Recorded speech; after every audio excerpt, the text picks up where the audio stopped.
What's good, YouTube? It's your man BG Tech Life, and today got the Galaxy Z Fold 4 on the desk, and I want to talk to you guys about a couple things. I wanted to kind of do a little mini review of this thing, guys. Now, I done had this thing for about 2 weeks, and this is not my first foldable, not my first time getting my hands on a foldable.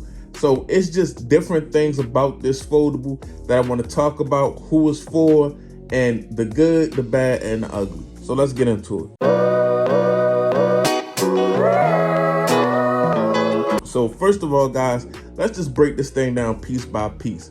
This is a foldable device. I'm not going to call it a phone because it's basically a small tablet that you can fold in half, and it has a screen on the outside. This is the screen that we're looking at now. So let's just talk about this screen, guys. This screen is wider than last year's Z Fold 3, but it's still pretty slim. But I kind of found a resolution to my issues with the outside screen, and that's to make the keyboard smaller, because as you can see, the Z Fold 4 right now doesn't have a case on there, but when it does have a case on there, sometimes it might be hard for me to click Facebook with a case on there, because the case takes away the little bit of space that's left on the edge right here, guys, where I can kind of get my thumb in there. You have to kind of work around it. This is not the main part of the device. This is just the part of the device that lets you use the device like you would use a regular smartphone, guys. This is just a secondary display. This is not the main part of the display. And yes, even though we have an S Pen, we cannot use an S Pen on this display. So this is just kind of like a convenience outside display. Now the build on this thing is like a tank, guys. It's really nice, a little bit lighter than last year, but at the same time, it's got that power button fingerprint scanner that I love. That's so much better than on display fingerprint scanners. I love these power button fingerprint scanners, and this device does have facial recognition, so the unlocking process is very, very nice. The hinge this year seems a little smaller, a little more recessed. The hinge is actually more aligned with the device and doesn't poke out as much this year. That's one thing I've noticed about the Z Flip 4 and the Z Fold 4. The hinge is kind of like a little bit more flush with the device, but you still have an opening when the device is closed right at the hinge, so you can kind of get things in there. Link could get in there. That seemed like, you know, if you in the wrong place, let's say if you took this to the beach, that could be an issue right there. On the back, we got some great cameras, guys.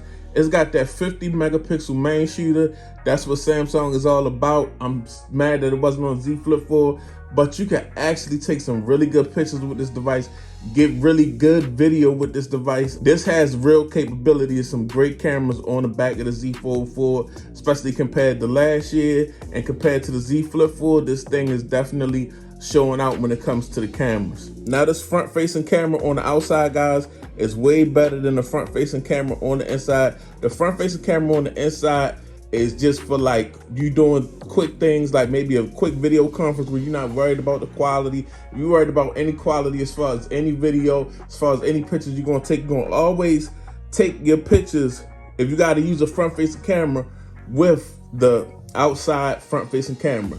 But at the same time, guys, these rear cameras, because of the way this device is set up, these rear cameras can be used as your front facing camera, because you can actually use your rear cameras to take selfies because of the way the device is set up and the outside screen. Now, as far as year to year, last year, this year, this build on this thing, guys, these aluminum edges, I mean, it's a gorgeous look.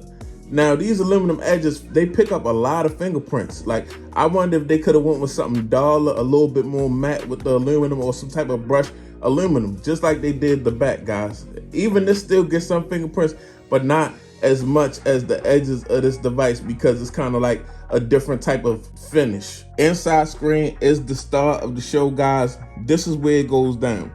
But there's a couple things that I want to talk about with, as far as this device goes. As you can see, this thing is almost a square. So when you can get a big, when you turn it sideways, it's not exactly a square. You can get some good content viewing, but you still have a lot of black bars because it's not a 16:9 ratio. It's perfect when you want to use multitasking, and because this ratio is kind of like two 9:16 phones put together. This is a multitasking powerhouse, guys, combined with the S Pen and things of that nature. But with that being said, when you're using certain simple apps and you only want to use that app and you're not trying to multitask, sometimes, guys, this device can become a big must, because This is great hardware. Everything about this device, the processor, the cameras, the build, is great hardware, but it seemed like the software is not completely finished with this device, guys. The software, certain apps need to be optimized for this device, and we're going to continue to do foldables. Certain apps that everybody uses, like an Instagram, that need to be optimized for this device. Like, yes, I can do some extreme multitasking, but when it comes to doing something simple like posting a story on Instagram or the BG_Tech Life Instagram, go follow that. It can become a bit much. But a device like this, I feel like you need to know exactly what you want to do, guys. But with the price that this device is coming in at, we're not going to talk about trade-ins and things of that nature, because even if you trade in the newest Samsung phone, even if you trade in your S22 Ultra for this, you still on the hook for about $900, and that's a lot of investment. So with that being said, you have to know exactly what you want from this device and exactly what you want to do with this device. Some people love this device because it fits their flow, it fits exactly what they're trying to do.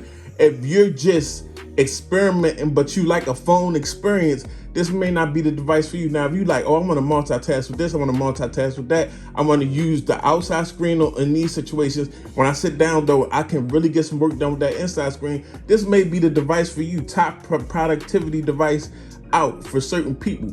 So it's just kind of like, you got to know what you're getting into. You want to know how the apps that you want to run and the workflow that you want to use is going to work with this device. But yeah, these are just my thoughts. I'm going to be coming back with more thoughts. This device is going to be on the channel for a while, because this is something that I'm actually trying to cater my workflow around and trying to see if I can just do more off one device. But I'm just consistently just working on seeing what apps work, what apps don't work, how they look, things of that nature, the rendering power of certain apps when it comes to video, things of that nature.